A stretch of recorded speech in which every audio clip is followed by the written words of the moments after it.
বক্তা জেরেমিয়ার গ্রন্থ 43, 44 এবং 45 থেকে পাঠ।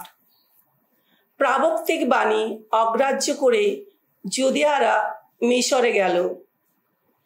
জেরেমিয়া যখন উপস্থিত সকলের কাছে তাদের ঈশ্বর স্বয়ং ভগবানের ওইসব কথা, তাদের ঈশ্বর স্বয়ং ভগবান যা কিছু বলতে তাকে পাঠিয়েছিলেন সেই সমস্ত কথা শেষ করলেন। তখন হোশিয়ার পুত্র আজারিয়া, কারেয়ার পুত্র যোহানান এবং সেখানে উপস্থিত ওই যত উদ্ধৃত লোকেরা জেরেমিয়াকে বললেন, আপনি মিথ্যা কথা বলছেন।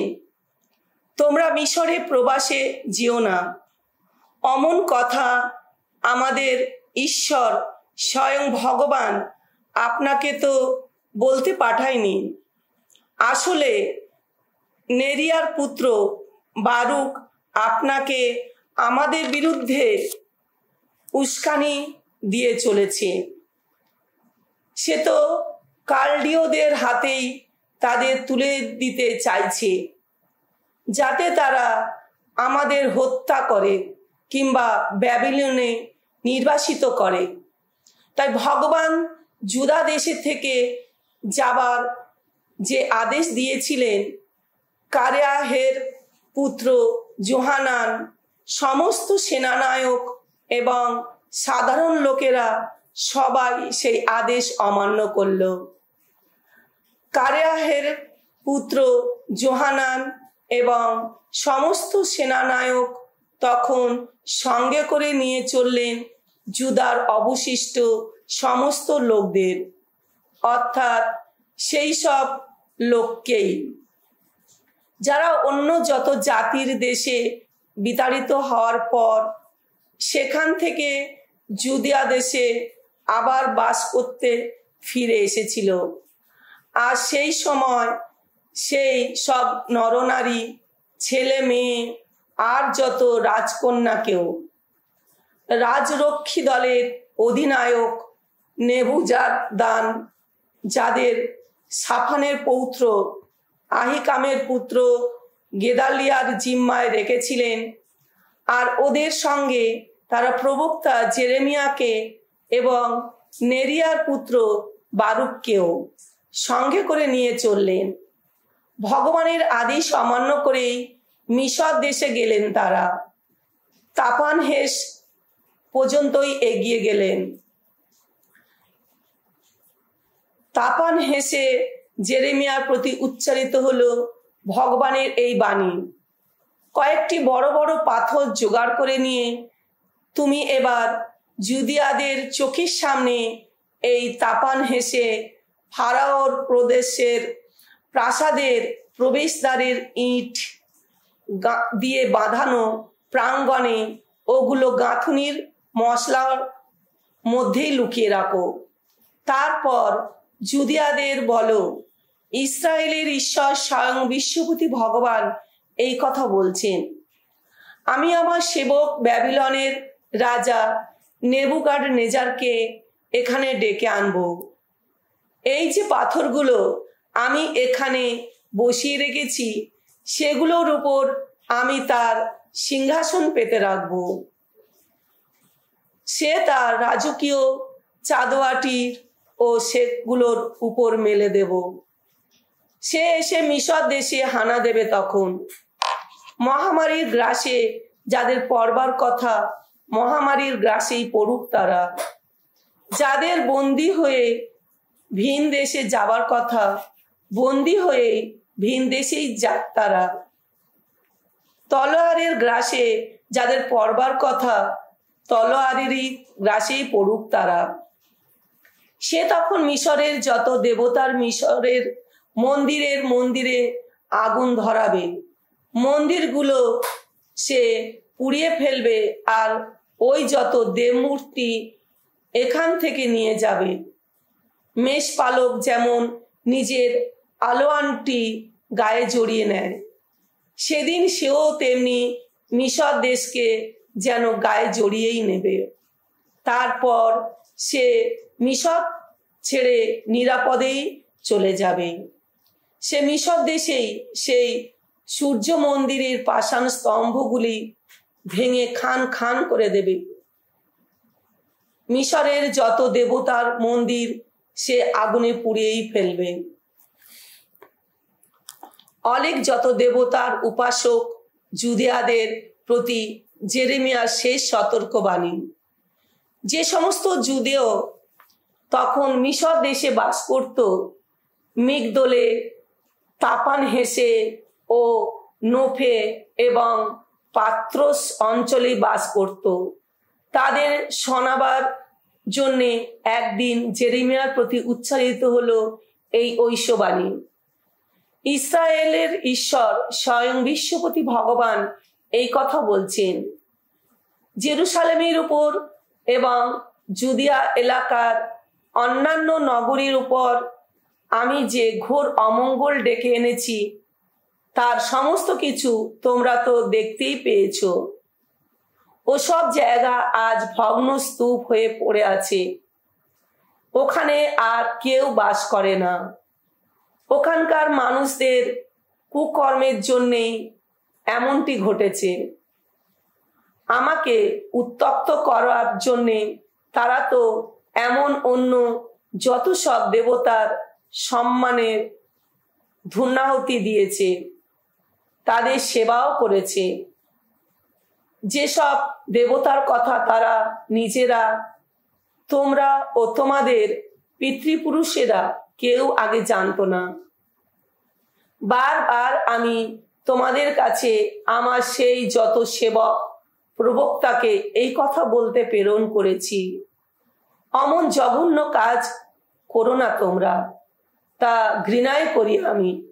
অথচ লোকেরা আমার কথা শোনেনি, আমার কোনো কথাই কান দেয়নি। তাদের ওই কুকর্মের পথ ছেড়ে ফিরে আসেনি তারা।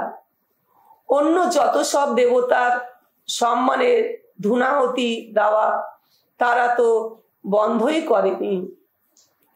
তখন আমার রোষ ও ক্রোধের ঢল নেমেই এসেছিল। তা জুদা এলাকার নগরীগুলিতে আর জেরুসালেমের পথে ঘাটে আগুনেরই মতো ছড়িয়ে পড়েছিল। সেই সব জায়গা তখন হয়ে উঠেছিল মরুময় ধ্বংসভূমি, আজও যেমনটি হয়ে আছে। এখন ইসরায়েলের ঈশ্বর, বিশ্বপতি ঈশ্বর স্বয়ং ভগবান এই কথা বলছেন, তোমরা কেনই বা নিজেদের এত ক্ষতি করছো?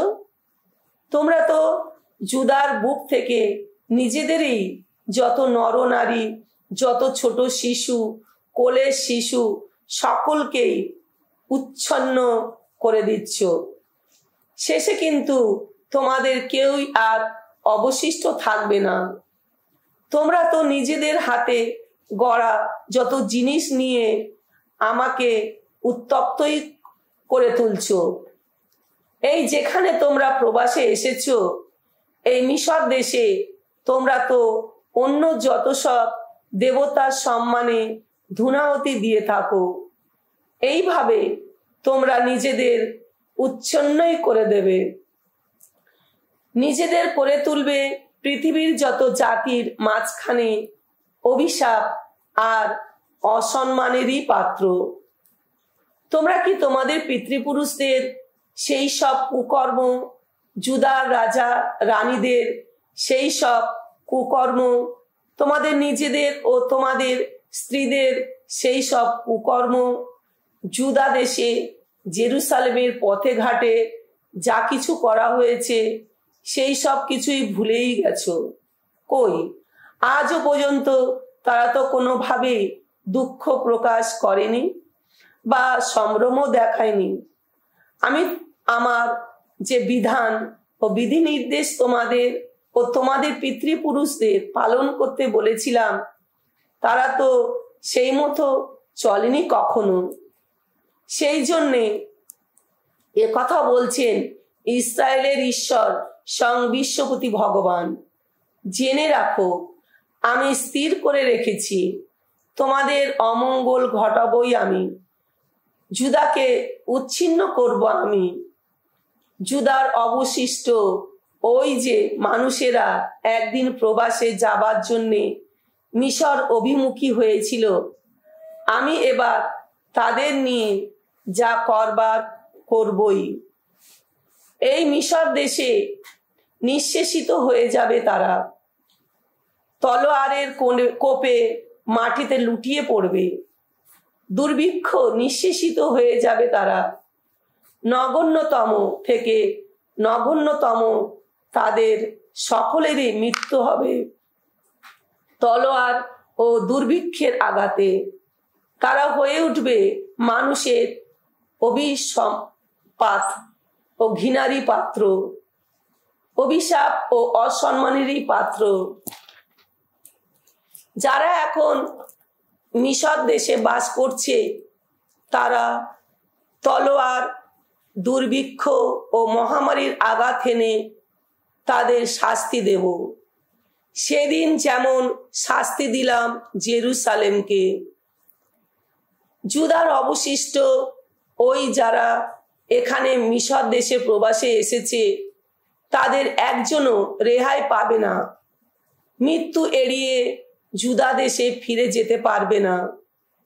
সেখানে ফিরে গিয়ে আবার বাস করার জন্যে যদিও তাদের প্রাণটা এত ব্যাকুল হয়ে আছে, তবুও তারা কেউ ফিরে যেতে পারবে না, শুধুমাত্র রেহাই পেয়ে যাওয়া কয়েকজন ছাড়া।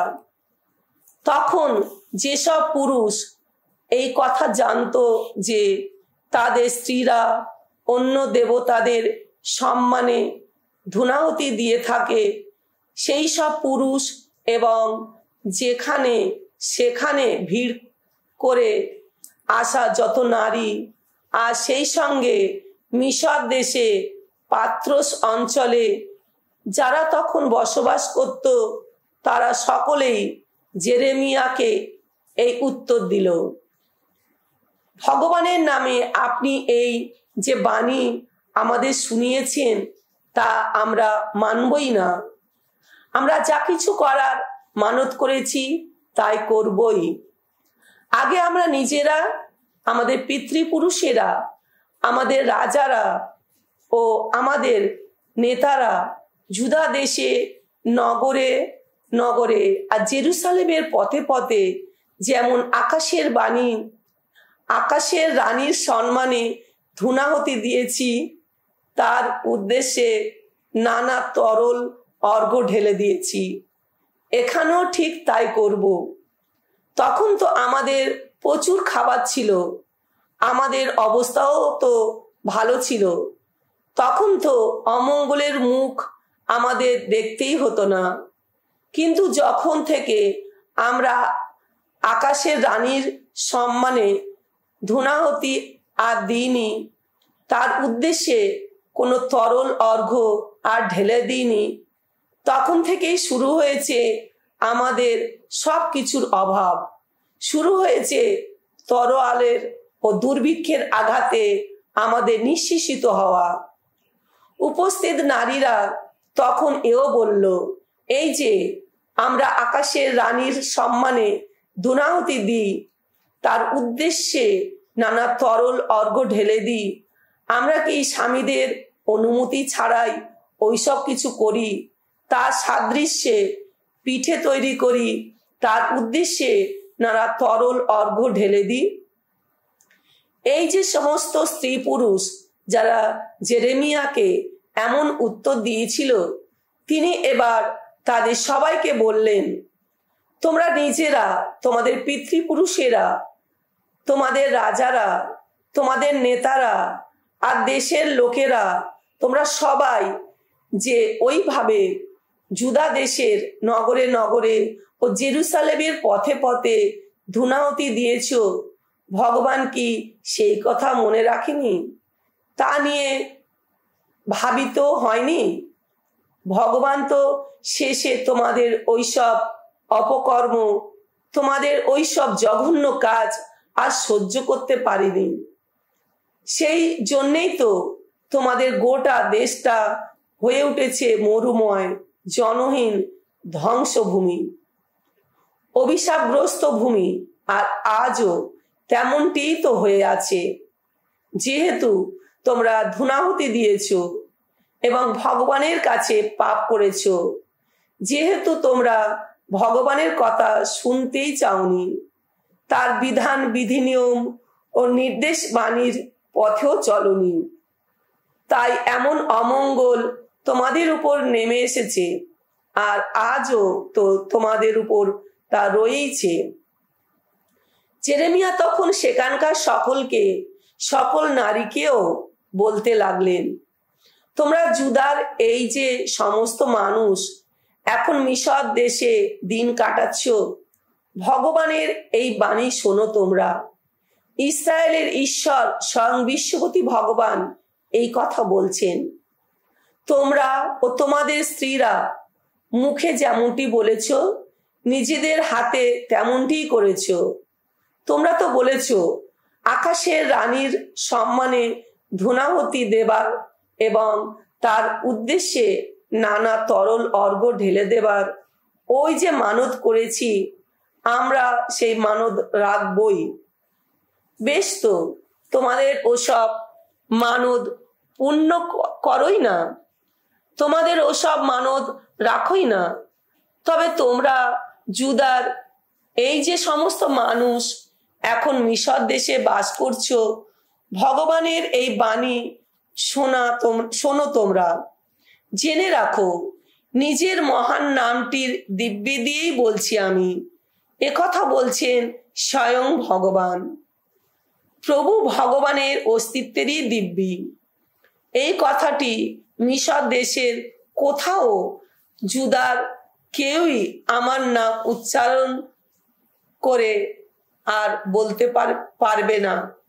জেনে রাখো, ওদের মঙ্গল করতে নয়, অমঙ্গলই করতে ওদের এখন চোখে চোখে রাখছি আমি। জুদার ওই যে সমস্ত মানুষ এখন মিশর দেশে আছে, ওরা তলোয়ার ও দুর্ভিক্ষের আঘাতে নিঃশেষিত হতে থাকবে, যতদিন না ওরা পুরোপুরি নিঃশেষিত হয়। ওদের অল্প কয়েকজন অবশ্য তলোয়ারের আঘাত থেকে রেহাই পেয়ে মিশর দেশ থেকে জুদা দেশ ফিরে যাবে।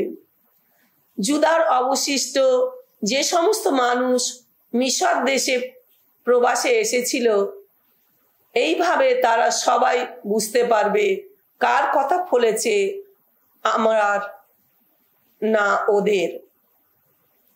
আমি যে এখানে তোমাদের শাস্তি দিতে চলেছি, একথা শোনাচ্ছেন স্বয়ং ভগবান। তার নির্দেশ হিসাবে এবার এই ঘটনায় ঘটবে, যাতে তোমরা বুঝতে পারো আমি এই যে তোমাদের অমঙ্গল ঘটাবো বলেছি, আমার এই কথা ফলবেই ফলবে। ভগবান এই কথা বলছেন, জুদার রাজা সেদেকিয়াকে আমি যেমন তার প্রাণ নিতে ইচ্ছুক, তার সেই শত্রু বাবিলন রাজ নেবুকাদনেজারের হাতে তুলে দিয়েছি, তেমনি আমি এখন মিশরের রাজা ফারাও হেপ্রাকেও তার প্রাণ নিতে ইচ্ছুক যারা, তার সেই শত্রুদেরই হাতে তুলে দেব। শত দুঃখের কষ্টের মধ্যে বারুক প্রাণে বাঁচবেন।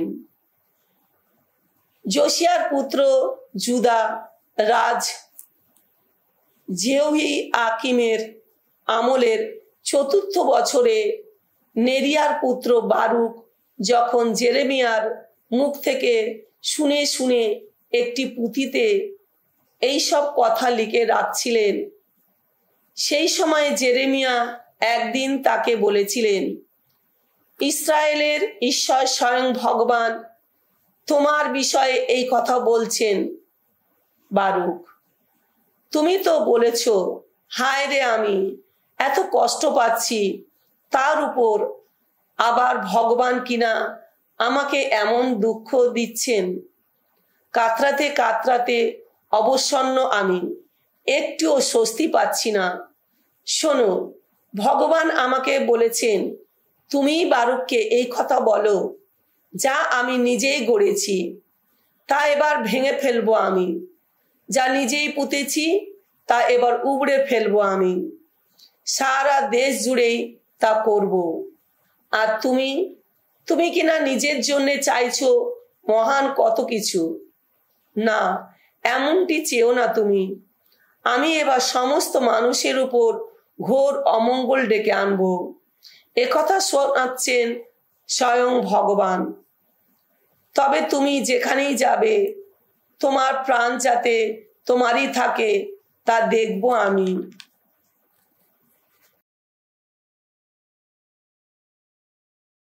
এন সিরাকের রচনাবলী 20 অধ্যায় 1 থেকে 17। কখনো বেঠিক সময়ে ধমক দেওয়া হয়, কখনো নীরব থেকেই মানুষ সুবুদ্ধির পরিচয় দেয়। অবশ্য রাগ পুষে রাখার চেয়ে ধমকানি দেওয়াই বরং ভালো। যে নিজের দোষ স্বীকার করে সে অপদস্থ হওয়া থেকেই বেঁচেই তো যায়। যে বল প্রয়োগে ন্যায়ের প্রতিষ্ঠা করতে চায় সে যেন সেই কুঞ্চকির মতো যে কারোর কুমারিত্ব হরণের চেষ্টা করে। এমন মানুষ আছে যার নীরবতা দেখে লোকে তাকে প্রাজ্ঞ মনে করে। আবার এমন মানুষও আছে যে অনর্গল কথা বলে, লোকের ঘৃণাই শুধু পায়। উত্তর দেবার কিছু খুঁজে পায় না বলেই কেউ চুপ করে থাকে, কেউ আবার কখনো বলতে হয় তা জানে বলেই চুপ করে থাকে। বলার সময় যতক্ষণ না আসে প্রাজ্ঞঞ্জল ততক্ষণ চুপ করে থাকে। কিন্তু যে নির্বোধ বড় বড় কথা বলে সে তো অসময়ে হিসেবেই রাখে না। যে মানুষ বেশি কথা বলে তার উপর সবাই বিরক্ত হয়। যে মানুষ অন্যকে কোনো সুযোগ না দিয়েই নিজেই শুধু বলে সে তো সকলের ঘৃণার পাত্র হয়।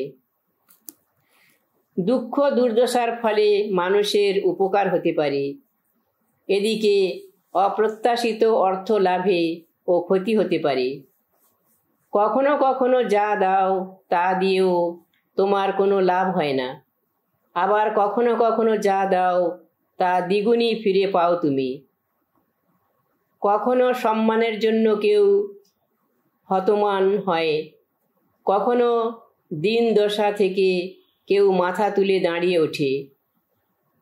কত কম টাকায় একজন কত কি কিনেছে, কিন্তু সে আসলে 7 গুণ বেশিই দিয়েছে।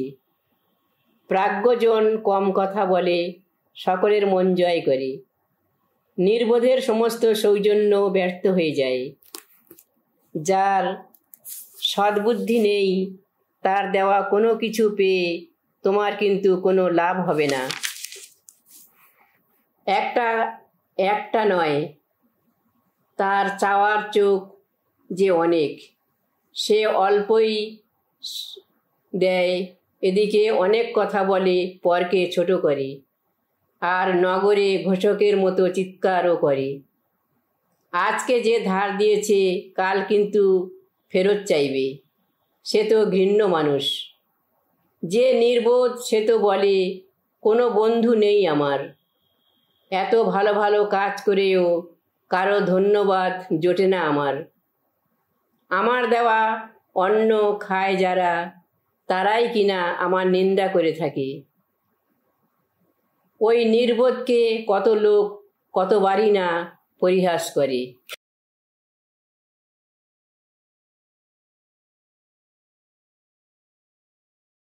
সাধু জোহন রচিত মঙ্গল সমাচার 4 অধ্যায় 27 থেকে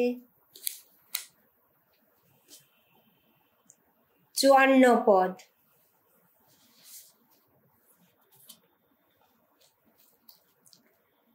সেই সময় তার শিষ্যরা ফিরে এলেন। যিশুকে একটি স্ত্রীলোকের সঙ্গে কথা বলতে দেখে আশ্চর্য হলেন তারা। তবে কেউ তাকে জিজ্ঞেস করল না, ওর কাছে আপনি কি চাইছেন, কিংবা ওর সঙ্গে কথা বলছেন কেন? তখন মেয়েটি তার কলসির সেখানে ফেলে রেখে শহরে ফিরে গেল আর লোকদের গিয়ে বলতে লাগলো, এসো তোমরা দেখে যাও একজনকে, জীবনে আমি যা কিছু করেছি তিনি তা সবই আমাকে বলে দিয়েছেন। তাহলে তিনি কি সেই খ্রিস্ট নন? তারা তখন শহর থেকে বেরিয়ে যিশুর কাছে আসতে লাগলো। এদিকে শিষ্যরা যিশুকে অনেক করে বলেছিলেন, গুরু, এবার আপনি কিছু খান। কিন্তু তিনি উত্তর দিলেন, আমার এমন কিছু খাবার আছে যার কথা তোমরা জানোই না। শিষ্যরা তাই বলাবলি করতে লাগলেন, কেউ কি ওকে খাবার এনে দিল নাকি?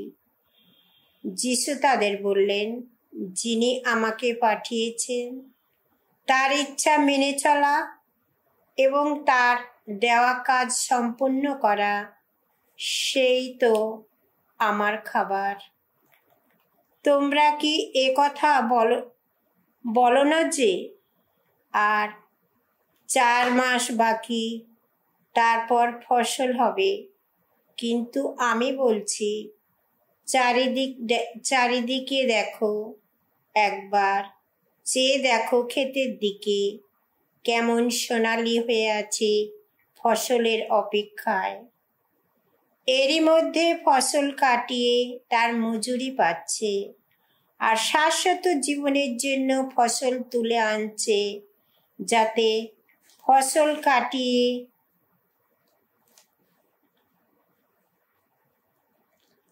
ও বীজ বুনিয়ে দুজনে একসঙ্গে আনন্দ পায়।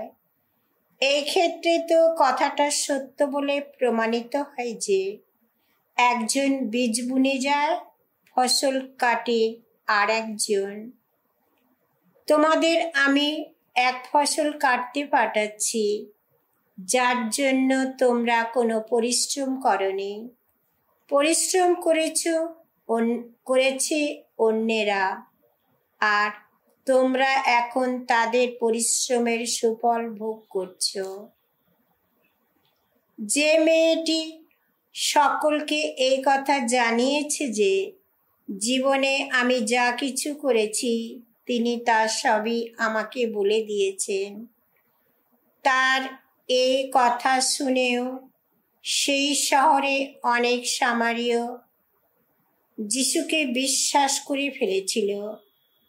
তাই তার কাছে এসে তারা তাকে অনুরোধ জানাতে লাগলো তিনি যেন তাদের কাছ থেকেই যান।